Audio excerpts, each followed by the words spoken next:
What if the most dangerous stories of your life are not the ones you tell, but the ones you refuse to tell?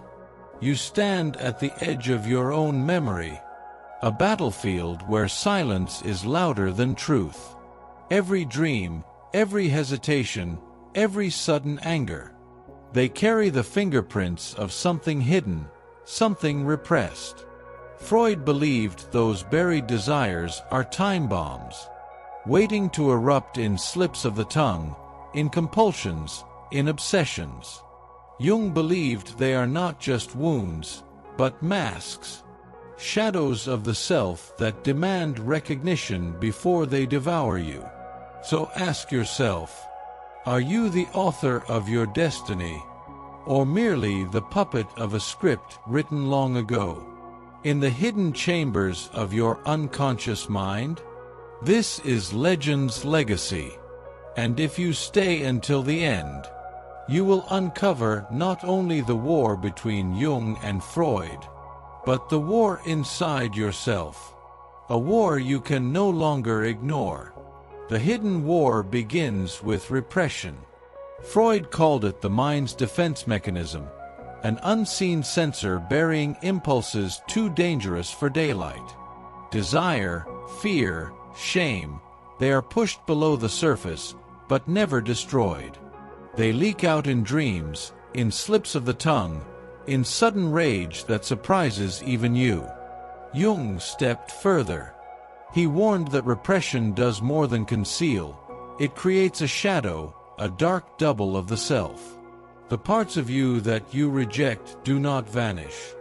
They stalk you from the unconscious, shaping choices in silence, waiting for the moment to reclaim their place. Nietzsche once wrote, "Man is something that shall be overcome."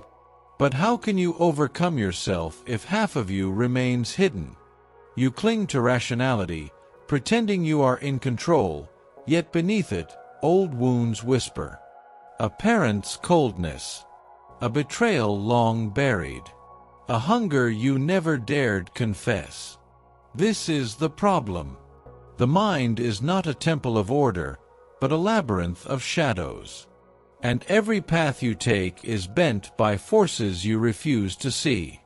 The question is, how long can you walk blind before the labyrinth swallows you? The cost of repression is never silence. It is corrosion. It eats at your relationships, your ambitions, your sense of self, slowly, invisibly, until you mistake the damage for destiny. Freud saw this in the lives of his patients. Women fainting without reason, men trembling under compulsions they could not explain. Neurosis was not madness. It was the voice of the unconscious, pounding on the locked door. Jung widened the lens. He saw societies possessed by their collective shadow, nations projecting their hidden fears onto enemies, mass movements born not from reason, but from archetypal hunger, tribes seeking gods, saviors, or scapegoats. The world wars were not just political. They were psychological eruptions of what humanity had buried. And you are not separate from this pattern. Every argument you replay in silence, every sudden attraction that feels irrational, every dream that unsettles you, they are not random. They are signals, proof that the past is alive in the present, shaping choices you call free will. The tragedy is not that you carry hidden stories. The tragedy is that you deny them. And in denying them, you let them rule you. To rebel against repression is not to destroy the shadow, it is to face it. Jung urged, one does not become enlightened by imagining figures of light, but by making the darkness conscious. This is not comfort, it is confrontation. You must dare to sit with the images that frighten you, the memories that shame you, the truths that wound your pride. Freud offered one path: confession. Speak the unspeakable, drag it into language, strip it of its secret power. For what remains unspoken becomes a master. What is spoken begins to dissolve. But Jung called you further.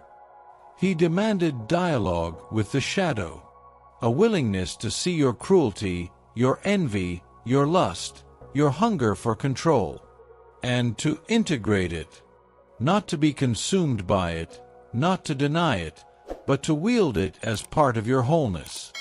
History remembers the few who dared such rebellion. Marcus Aurelius writing his darkest thoughts into Meditations. Viktor Frankl carving meaning out of despair in Auschwitz. They did not run from the unconscious, they walked through it. The rebellion is not escape. It is transformation.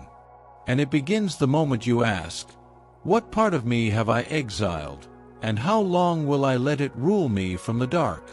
The final truth is this: the unconscious is not your enemy.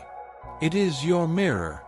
Every repressed memory, every shadowed desire, every hidden wound, it is not there to destroy you, but to demand your attention. To reject it is to remain half alive. To embrace it is to become whole. Jung believed that individuation, the process of becoming your true self, only begins when you stop running from your shadow. Freud warned that repression chains the mind in cycles of illness. Together, their legacies whisper the same lesson. Your freedom lies not in denial, but in confrontation. So you must ask yourself now, will you let hidden stories write your life in silence?